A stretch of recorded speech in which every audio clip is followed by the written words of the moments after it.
Like that? Tell the people that Cody Water is back.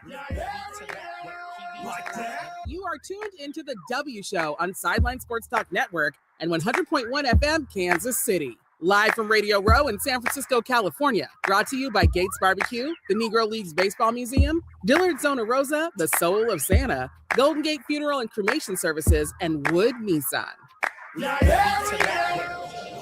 All right. We're back here live from Radio Row here in San Francisco, California. Beautiful day. I know in Kansas City, folks are watching like, where are they at? Yeah. Another Super Bowl. This is our 7th year covering Radio Row. And we have some fantastic guests today. Our first guest of the day, Robert Gallery and BJ Ganem. What's going on, fellas? It's good, man. Thanks for having us. I appreciate it. Yeah. You guys are, of course, a couple of veterans. We've had you gone a few years, man. Yeah. How's everything been going with you guys? Man, I can't complain, man. Things are blessed. You know what I mean? And life is good. It's great that we got the game back. You know, it's been on the shelf for about 4 years after COVID. Yes. But thanks to the DAV and Athletes for Care, it's back on this Saturday, and I'm really excited to be out there and mix it up with these guys again.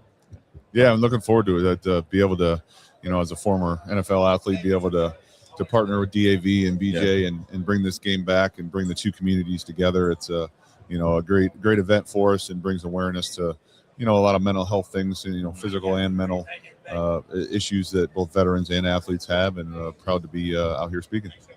Now, you guys are going to have, of course, the football game. That's right. Talk about that. Yeah, so, I mean, we have done this for over 10 years before the Super Bowl and also in a couple of off-city games that we did in Dallas and Boston. And it's just amazing. I mean, it really opened my eyes. Like, I've always grown up looking up to these NFL players and get to meet them in person and hear a lot of the similar struggles when our uniforms come off, whether it's the military uniform or their NFL uniform. There's that loss of identity, loss of the locker room that we talk about. And it's a bigger cliff than what I think most people realize. But us coming together around this game, having some fun, you know, throwing the pigskin around, celebrating America's favorite football game, and just really showing how we all can work together and improvise, adapt, and overcome these issues has been just fantastic. And it's one of those things you never know what you got till it's gone. And so those past 4 years just really made me realize like how much that game meant to all of us. And it's really excited to have it back. And let's talk about this being that former NFL player, man, and how that, you know, correlates with veterans. Absolutely. No, it's I've learned that my core group of friends now is our veterans, right? Because we have the same ideals and people in my community, people all over the country, right? I have some of my old teammates, obviously, but that's what you miss. You miss that locker room, that camaraderie, to be able to talk to somebody, right, that we did in the locker room.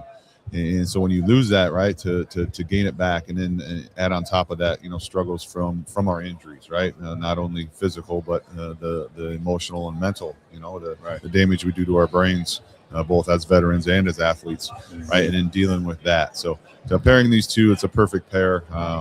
And we have a lot of life experiences that are the same, two different uniforms, but a lot of the same effects, and it's okay for us to talk about it. It's okay as a former NFL athlete to talk about my struggles and how I found healing, because if I wouldn't have done that, I wouldn't be here.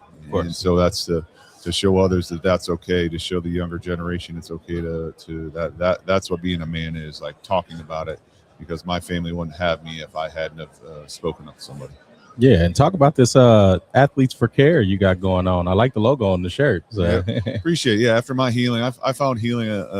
No surprise that I heard a former Navy SEAL on a podcast talking about healing he got through psychedelic assisted therapy with Ibogaine, went to Mexico. I reached out to him, and of course he brought me in with open arms. Never met the guy, Marcus Neighbor Capone. They started Vets, and I was in Mexico getting healing and healing for my brain and all the emotional stuff.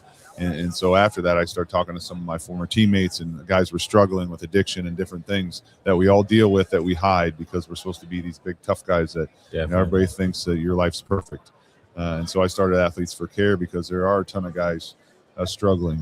And then, you know, the relationships I've had with DAV and different veteran groups, right? It just brings the communities closer. Yeah. As a veteran that goes through some of the things you guys can contest to and talk about, how can other veterans get involved and reach out to you guys to get help and get some healing? Yeah, first and foremost, DAV.org, they offer a litany of services and support. They've been around for over 120 years, helping America keep their promise to these veterans.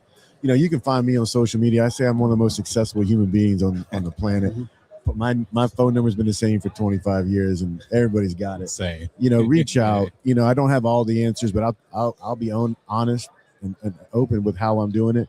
And that's some of the things I'm trying to bring to light is that I think we've gone too far with trying to do everything for the veterans or provide all this money. Money is not going to solve it all, right? We got to have true community. You got, you know, what almost drove me to suicide was how many people were tripping over themselves to help me because I lost a leg, but nobody wanted to help the other 200 Marines that were with me that didn't have a visible injury. Yeah. And not to mention, like, I get it. I am technically disabled, but I don't function that way. Definitely. You know, that's not my identity. Actually, next month I'll be with Chris Long and Nate Boyer climbing Mount Kilimanjaro. Oh, wow. Yeah. To help bring freshwater wells in Africa to these tribes. So, like, I still have a lot more to give, and I'm sure everybody does, right? We don't want to be seen as victims. We want to be seen as somebody of service, of value. And that's why we keep focusing so much on community. Right, that even though we didn't have the same exact experience, it doesn't matter. But the struggles are the same, and then more importantly, the resources and the tools needed to overcome those struggles are the same. I think the biggest thing too is just to reach out. Right, I've had through our organization, we've had at athletesforcare.org a lot of veterans reach out because they heard my story. Either they knew me, watched me play in high school or college or the pros. And I have the resources to send them to the right people, DAV, right? You know, or athletes reaching out to me, we're giving them resources to get healing. So the biggest step is to reach out, no matter who it's to, right? I have a great relationship with a lot of different veterans, and you know, I'm very passionate about both groups and want to help. How long have you been having this organization going along? We've been up and going for about 6 months, right? Been working on it for about a year, so we're pretty new, but we've had a ton of outreach. I've done started to do a lot, you know, it's hard, but tell my story, you know, get it out there. And we've had a ton of people reach out to ask about it because they've been in, you know, I've had, you know, hundreds of guys call and say, I thought your story is the same as mine. You know? So we're just pushing forward. The partnership with DAV for this game brings even more awareness. So we're stoked to be a part of it and just move forward. And so, and as a former number 2 overall pick, you know, in NFL, your name is huge, right? Like, so what does it mean putting your name behind DAV? You know, it's, you know, I still, you know, don't feel that way about my name, but yes, it is. You know, I have obviously, you know, in that limelight of the sports world. You know, I'm not doing it for that. I still, you know, it's not ego for me. It's about helping guys heal. But obviously it can bring a lot, especially in this day and age, right? It can bring a lot more eyes to it.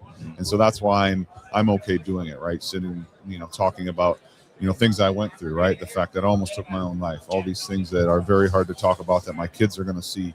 But if it helps other people because of what the media does and what my past career did for me and the limelight it brings, it's well worth it.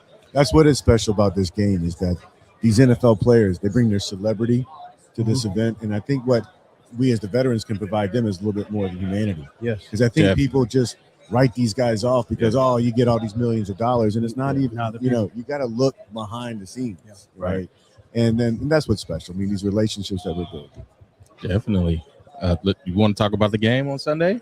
I was just going to add in, as a veteran, I spoke to my battle buddy, Brandon Havey. He's a huge New England Patriots fan, and this is my first time actually going through the whole process of Radio Row. Yeah. And the first thing I was doing with him being a close battle buddy is I was trying to FaceTime him like, hey, man, do you want to ask Mike Vrabel a question? And he was so stoked, but he was putting his kids to bed. And that identity and leaving the Army is just like leaving athletics. You've been doing something for so long, that same routine, that same process every day. And once you get out the NFL and once you get out of the Army, it's like you're in this world without the same habits. And a lot of people, I tell my friends, like, listen, I love coming and doing the show because I do it with my best friends and my good friends, and it gives me some purpose. Yeah. Do you guys have a Facebook community? Because going to DAV and going to different websites, it can be overwhelming for a lot of veterans. What I found that helped me and a lot of other veterans, that there's certain pages that we communicate on and give people information. Do you guys have a page like that on Facebook? Absolutely. There's one of that, but I also I run my own nonprofit called Sierra Delta. It's for all veterans. That's what it is. It's service and dogs.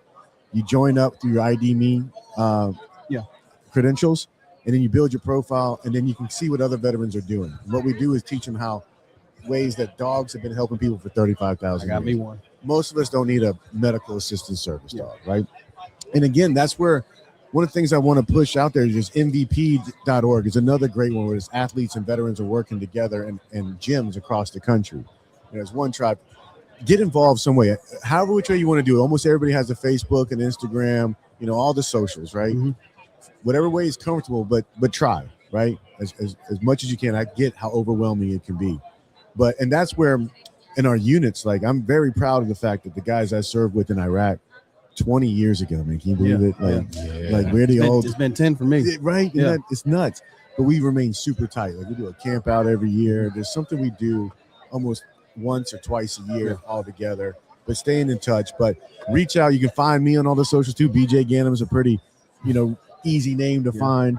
Reach out, and again, let's do stuff for fun, and let's showcase what we still have left in the tank. Yeah, and turn that new chapter. Right? Turn that 22 day into something else. Yeah. BJ and Robert, we appreciate you guys coming on with us, man. One more time, how can guys find you? It's athletesforcare.org. And then, for this Saturday's game, Cappuccino High School is a DAV, Disabled American Veterans Bowl. Come out. There'll be a bunch of athletes out there. Disabled vets will be throwing the ball around, seeing who comes out on top. All right, last question. Who you guys got winning? I'm going for the Patriots. I'm going to go with Seattle. Played in Seattle for a year. I figured that. I'm going to go with Seattle. Okay. Yeah, indeed. Yeah, again, thanks, guys, for helping us. Thanks for getting that DAV.org mission out there. And I hope to see y'all. Y'all going to be here on Saturday? We will. Yeah, come out to the game. We'll put you in, too. Come on. Hey, can I play? Can I play? Jump in Yeah. I got it on. This is like just a church picnic. It's like the Harlem Globetrotters or the Savannah Bananas. Hey, I'm gonna tell you this. This is all about fun. Once I get out there, it's They either gonna tell you 100 or no. Yeah, go for it. Go for both. Hey, get after it. I say the same thing. I'm never going to play that much, but I do every time because it's hard to turn it off. All right, we'll be back here live from San Francisco, Radio Row, with more guests later. Right on, guys. Thanks, Phil. And call-in listeners are solely the opinions and responsibility of the original source who expressed them. They do not represent the opinions of the W Show, 100.1 FM, One Kansas City Radio, Sideline Sports Talk, Team Wall Street Foundation, or